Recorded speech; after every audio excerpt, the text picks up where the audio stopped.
నమస్తే welcome to KK news నేను Sridevi AP CM Chandrababu కుటుంబ సమేతంగా శ్రీవారిని దర్శించుకున్నారు. మనవడు నారా దేవాంశ్ పుట్టినరోజును పురస్కరించుకుని చంద్రబాబు సతీమణి భువనేశ్వరి, కుమారుడు లోకేష్, కోడలి బ్రాహ్మణితో కలిసి శ్రీవారి సేవలో పాల్గొన్నారు.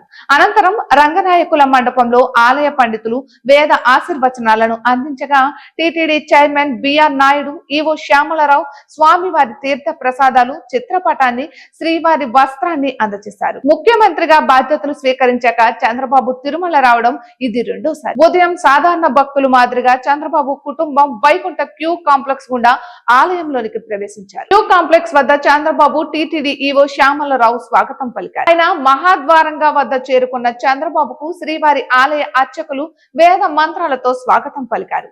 అనంతరం చంద్రబాబు ధ్వజస్తంభాన్ని తాకి నమస్కరించుకున్నారు. ఆలయ ప్రవేశం చేశారు. ఇక లోకేష్ తనయుడు దేవాంశ్ ప్రతి పుట్టినరోజు తిరుమలలో వేడుకగా జరుపుకోవాలని ఆనవాయితీగా వస్తుంది. శ్రీవారి దర్శనం అనంతరం చంద్రబాబు కుటుంబం తరిగొండ వెంగమాంబ సత్రంలో అన్నదానం నిర్వహించారు.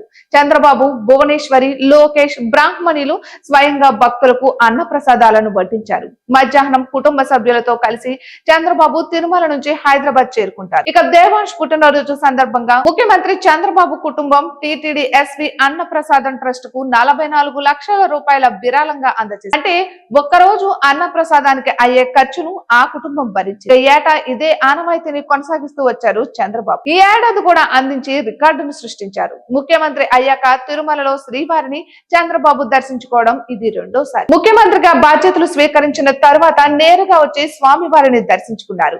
అయితే మధ్యలో తిరుపతి తొక్కిసలాట ఘటన సమయంలో వచ్చారు, కానీ అప్పట్లో సమీక్షలు జరిపి వెళ్లిపోయారు. ఇప్పుడు మనవడు దేవాంశ్ పుట్టినరోజు కావడంతో స్వామివారి ఆశీస్సుల కోసం కుటుంబ సమేతంగా వచ్చారు చంద్రబాబు. ఇటువంటి మరెన్నో వీడియోస్ కోసం కేకే న్యూస్ తెలుగు ఛానల్ ని సబ్స్క్రైబ్ చేసుకోండి.